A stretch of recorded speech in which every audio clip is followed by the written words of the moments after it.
प्राचीन समय की बात है।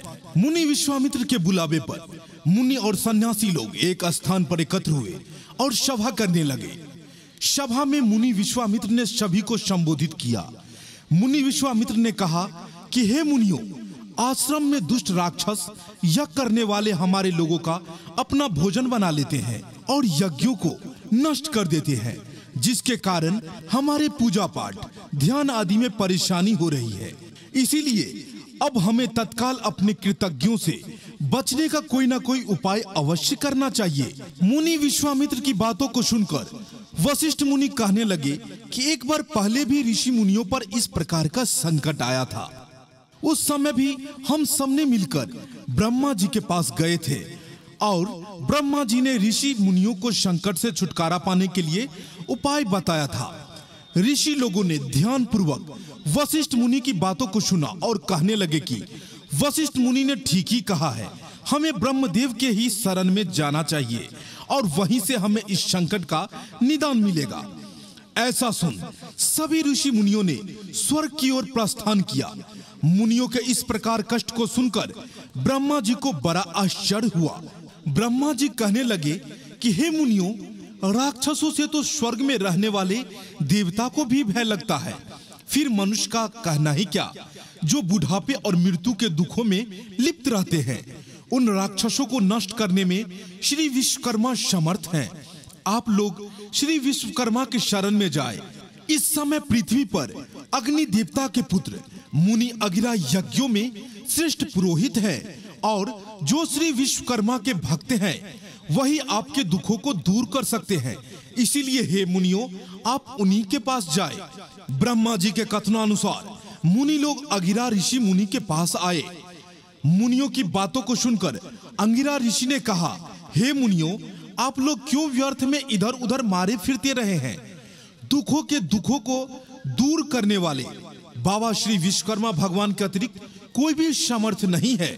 हम अपने प्राचीन ग्रंथों, उपनिषद एवं पुराण आदि का अवलोकन करें तो पाएंगे कि आदि काल से ही विश्वकर्मा शिल्पी एवं अपने विशिष्ट ज्ञान एवं विज्ञान के कारण ही विख्यात हैं। भगवान विश्वकर्मा के आविष्कार एवं निर्माण कार्यों के संदर्भ में इंद्रपुरी, यमपुरी, वर्णापुरी, कुबेरपुरी, पांडवपुरी, सुदामापुरी, शिवमंडलपुरी आदि का निर्माण इनके द्वारा ही किया गया है। पुष्पक विमान का भी निर्माण इनके द्वारा ही किया गया है तथा सभी देवों के भवन एवं उनके दैनिक उपयोगी होने वाले वस्तुएं भी इनके द्वारा ही बनाया गया है। कर्ण का कुंडल हो या विष्णु भगवान का सुदर्शन चक्र हो, शंकर भगवान का त्रिशूल हो या यमराज का काल दंड हो, सभी वस्तुएं का निर्माण भगवान बाबा विश्वकर्मा के द्वारा ही किया गया है। भगवान विश्वकर्मा ने ब्रह्मा जी की उत्पत्ति करके उन्हें प्राणी मात्र का सृजन करने का वरदान दिया और उनके द्वारा 84 लाख योनियों को उत्पन्न किया। श्री विष्णु भगवान की उत्पत्ति कर उन्हें जगत में उत्पन्न सभी प्राणियों की रक्षा एवं भरण पोषण का कार्य सौंप दिया। प्रज्ञा का ठीक सुचारू रूप से पालन और हुकूमत करने के लिए एक अत्यंत शक्तिशाली तीव्रगामी सुदर्शन चक्र का प्रदान किया। बाद में संसार के प्रलय के लिए एक अत्यंत दयालु बाबा भोलेनाथ श्री शंकर भगवान की भी उत्पत्ति की। उन्हें डमरू, कमंडल, त्रिशूल आदि प्रदान कर उनके ललाट पर प्रलयकारी तीसरा नेत्र भी प्रदान कर उन्हें प्रलय की शक्ति देकर शक्तिशाली बनाया। यत्नानुसार इनके साथ इनकी देवियां खजाने की अधिपति माँ लक्ष्मी, राग रागनी वाली, वीणा वादनी माँ सरस्वती और माँ गौरी को देकर देवों को सुशोभित किया। विश्व में सबसे पहले तकनीकी ग्रंथ विश्वकर्मीय ग्रंथ को ही माने गए हैं।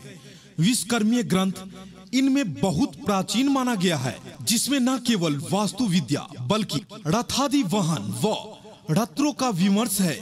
विश्वकर्मा प्रकाश जिसे वास्तु तंत्र भी कहा गया है, विश्वकर्मा के मतों का जीवन ग्रंथ है, जिसमें मानव और देव वास्तु विद्या को गणित के कई सूत्रों के साथ बताया गया है। अमावस्या के दिन आप लोग अपने साधारण कर्मों को रोककर भक्ति पूर्वक श्री विश्वकर्मा कथा सुने एवं उनकी उपासना करें। आपके सारी कष्टों को बाबा विश्वकर्मा भगवान अवश्य दूर करेंगे। तो दोस्तों, आपको यह बाबा विश्वकर्मा की कथा कैसी लगी, हमें कमेंट के माध्यम से जरूर बताएं कि आपको बाबा विश्वकर्मा की ये कथा कैसी लगी।